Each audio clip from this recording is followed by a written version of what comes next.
Tēnā koutou katoa.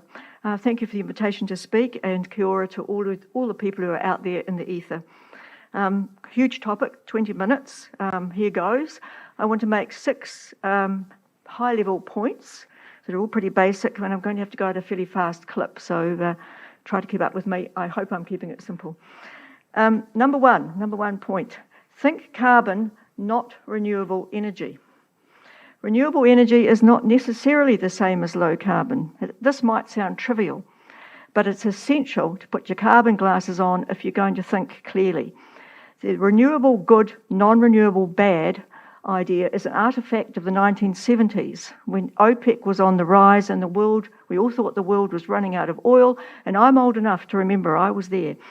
The idea was then that sources of energy that were renewable, that could be renewed, would not run out, and so that's what we were after. But it's not the 1970s anymore.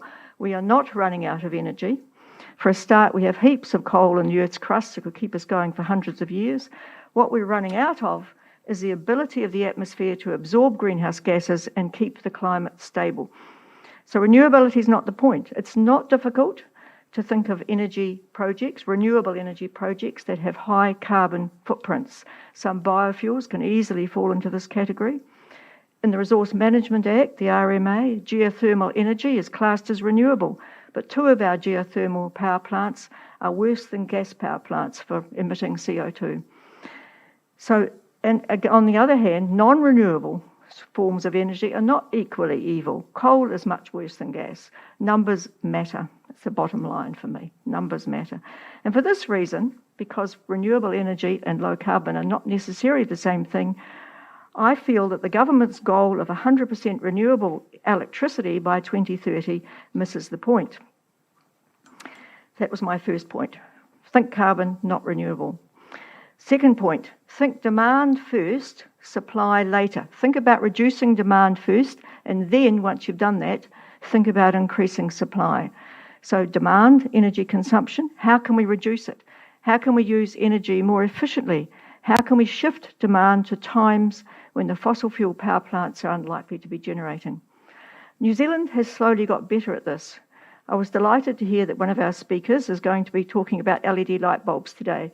In my book, and you've all got one, it's great.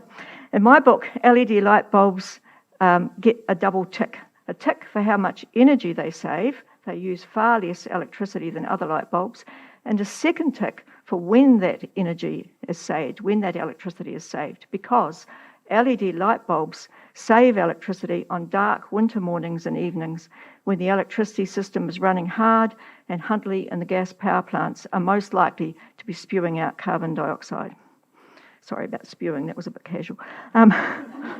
LED light bulbs are a no-brainer for reducing demand because they save carbon-intensive electricity, and by the way, they last longer. So demand first, supply later. My third point is a whole lot more electricity. So let's start thinking about supply. We will need a whole lot more electricity for our supply. Our task is to greatly reduce the use of fossil fuels, as we've heard already, coal, gas and oil. And as an aside, remember all the time, coal is the greatest villain here. But what do we replace coal and oil and gas with? Well, you might say biofuels. I do expect an increasing role for solid biofuels in New Zealand, wood pellets. But liquid and gas biofuels should be reserved for high priority specialist users, where other things won't do, for powering aeroplanes, for example, and in industry where electricity won't do it, such as processes that need a flame. Solar heat helps, using the sun to heat water directly, and passive solar design of buildings, of course. What about hydrogen? I don't see it as a game changer for New Zealand, though maybe more so in the long term. But electricity, of course, is needed to produce green hydrogen, so it doesn't get us away from electricity. So fundamentally, we will need a whole lot more electricity generation and a whole lot more transmission to get it to where it is needed around the country. As Jessica said, oh no, she didn't say, she was meant to say this in the introduction. So trouble, we'd start reading your notes. You cut down the introduction. And it wasn't Jessica anyway. I was a member of the Interim Climate Change Committee, which was the precursor to the Climate Change Commission. Our big conclusion, after months of detailed modelling, was simple. We're going to need a whole lot more electricity for electrifying transport and for heating in industrial processes. And focusing on this would give greater reductions in carbon dioxide than focusing on making all our electricity renewable. We called our report Accelerated Electricity, and presumably you can still find it on the internet. So that was my third point, a whole lot more electricity. Fourth point, electricity must be cheap, or relatively so. Otherwise, there will be little incentive to switch from fossil fuel, particularly for electrifying industry. The emissions trading scheme will help with this. But we have a problem. The generators want high electricity prices, and so does the government, at least with one of its hats on, because it is a major shareholder in 3 of the big 5, Meridian, Genesis and Mercury. Electricity is a big revenue earner for the government. But of course, with other hats on, the government wants electricity to be cheap, so it's not easy. Big question, what do we do to make the wholesale electricity market and the electricity sector more generally help take us to carbon zero? I don't believe it is at the moment. And it's not clear what would be better. I'm not suggesting what the reform should be, and I don't think we should rush because we haven't got a great history of reforms in the sector. So that was electricity must be not only a whole lot more, but it must be cheap. Right, number 5, the problem of storage. We're going to need to store electricity. Energy demand varies. We need to store in times of low demand to meet times of high demand. We currently store it through our hydro dams, through stockpiles of coal, and through moderating flows of gas. The mismatch between supply and demand is generally greatest in winter. In winter, demand is highest, but unfortunately, in winter, the inflows to the southern hydro lakes are the lowest. In winter, the wind doesn't blow as much. In winter, the sun doesn't shine as much, or for as long as it does in summer because days are shorter. Batteries can be used to deal with short-term peaks in demand. They'll get us from day to night and a bit more, but batteries will not get us from summer to winter. Such batteries would be physically feasible, but impossibly expensive. And that's why the Interim Climate Change Committee, of which I was a member, recommend that government look at the pumped hydro scheme in Onslow in central Otago. Such a scheme would be, in effect, a giant battery, and some of you will have seen the article about it in a recent Listener. The idea is to dam Lake Onslow and drill a tunnel down to the Clutha River when electricity is cheap and emissions are low, which is the same time. Water would be pumped up into the lake. The middle of the night's good for that. Then the water can be run down through the tunnel to generate electricity when it is needed. The government is investigating Onslow and other options in its New Zealand battery project. I'm not saying it's the answer there, I'm just saying it's really good it's being investigated.